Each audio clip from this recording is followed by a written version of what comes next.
기업체 담당 임원들의 의사결정의 자유를 침해하였습니다. 이는 형법 제123조의 직권남용 권리행사 방해죄와 형법 제324조의 강요죄에 해당하는 행위라 할 것입니다. 둘째, 박근혜 대통령은 KD 코퍼레이션이 현대자동차와 수의계약으로 제품을 납품하도록 하는 과정, 플레이그라운드가 현대자동차로부터 광고 계약을 맺고 수주를 받도록 하는 과정, 포스코가 펜싱팀을 창단하고 더 블루K가 매니지먼트를 하기로 하는 내용의 합의를 하는 과정, 또 플레이그라운드가 KT의 광고 대행사로 선정되고 광고 제작비를 수수하는 과정, 한국관광공사의 자회사인 그랜드 코리아 레저가 더 블루K와 계약을 체결하고 금액을 납부하는 과정 등에서 직권남용 권리행사 방해죄 및 강요죄를 범하였습니다.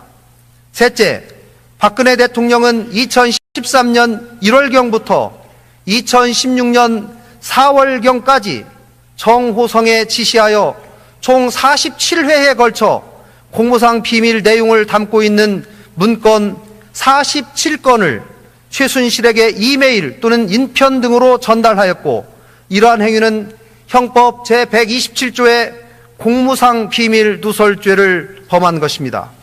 이상으로 박근혜 대통령의 구체적인 헌법 위반의 점과 법률 위반의 행위에 대해서 살펴보았습니다. 한편 헌법재판소의 결정례에 따르면 대통령에 대한 파면 결정이 정당화되기 위해서는 파면 결정을 통하여 헌법을 수호하고 손상된 헌법 질서를 다시 회복하는 것이 요청될 정도로 대통령의 법 위반 행위가 헌법 수호의 관점에서 중대한 의미를 가져야 한다고 하고 있습니다.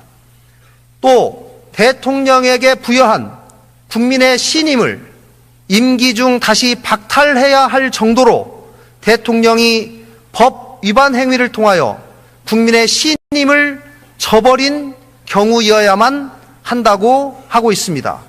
과연 위에서 말씀드린 박 대통령의 위반 행위가 여기에 해당되는지의 여부를 말씀드리겠습니다. 박 대통령은 앞서 살펴본 것과 같이 국민의 신임을 받은 행정부 수반으로서 정부 행정 조직을 통해 국가 정책을 결정하고 집행하여야 함에도 최순실 등 비선 조직을 통해 공무원 인사를 포함한 국가 정책을 결정하고 이들에게 국가 기밀에 해당하는 각종 정책 및 인사 자료를 유출하여 최순실 등이 경제, 금융, 문화, 산업 등 국정 전반에 걸쳐서 국정을 농단하게 하고 이들의 사익 추구를 위해서 국가 권력이 동원 사용되는 것을 방조하였습니다.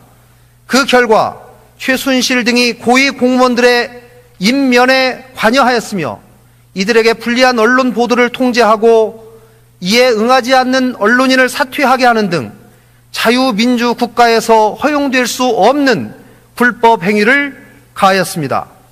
박 대통령의 이러한 행위는 자유민주적 기본 질서를 위협하고 국민 주권주의, 대의 민주주의, 법치 국가의 원리, 직업 공무원제 및 언론의 자유를 침해하여 우리 헌법의 기본 원칙에 대한 적극적인 위반 행위에 해당합니다.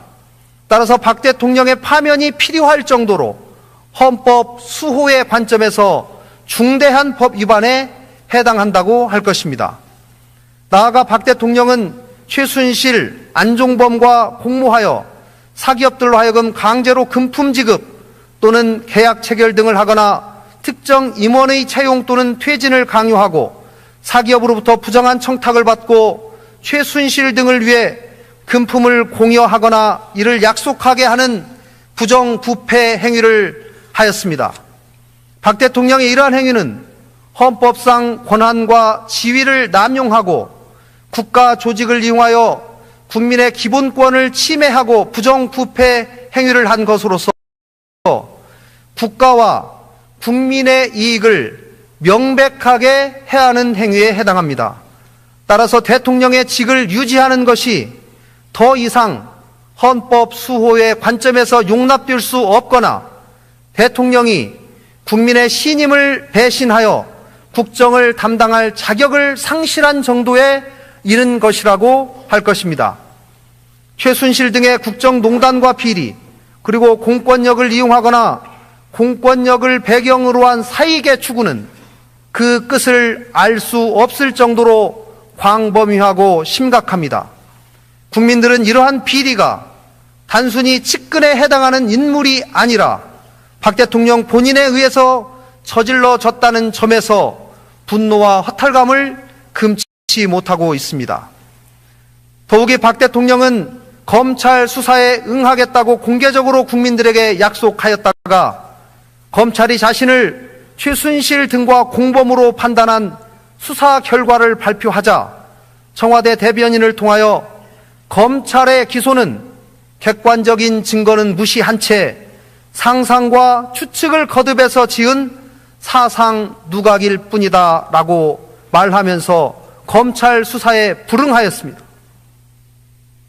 국정의 최종 책임자인 대통령이 국가기관인 검찰의 준사법적 판단을 이렇게 무시하는 것은 그 자체가 국법 질서를 깨는 일일 뿐만 아니라 공개적인 대국민 약속을 상황이 자신에게 불리해졌다고 해서 불과 며칠 만에 어기고 결과적으로 거짓말로 만들어버렸습니다. 이것은 국민들이 신임을 유지할 최소한의 신뢰도 깨어버린 것에 해당합니다. 최근 박근혜 대통령에 대한 지지율은 4%대에 불과하며 전국에서 200만 명이 넘는 국민들이 촛불 집회와 시위를 통해 대통령의 즉각 퇴진과 탄핵을 요구하고 있습니다. 박근혜 대통령의 탄핵 소추와 공직으로부터의 파면은 대통령의 직무 수행의 단절로 인한 국가적 손실과 국정 공백을 훨씬 상회하는 손상된 근본적 헌법 질서의 회복을 위한 것입니다. 이미 박근혜 대통령은 국민들의 신임을 잃어 정상적인 국가 운영이 불가능하며 주요 국가 정책에 대하여 국민의 동의와 지지를 구하기 어려운 상황입니다. 박 대통령에 대한 탄핵 소추와 파면은 국론의 분열을 가져오는 것이 아니라 오히려 국론의 통일에 기여할 것입니다.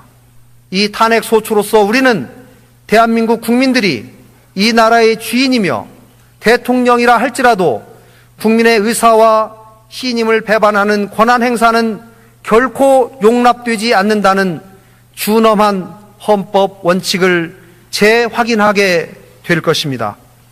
존경하는 선배 동료 의원 여러분, 우리는 지금 역사의 중심에 서 있습니다.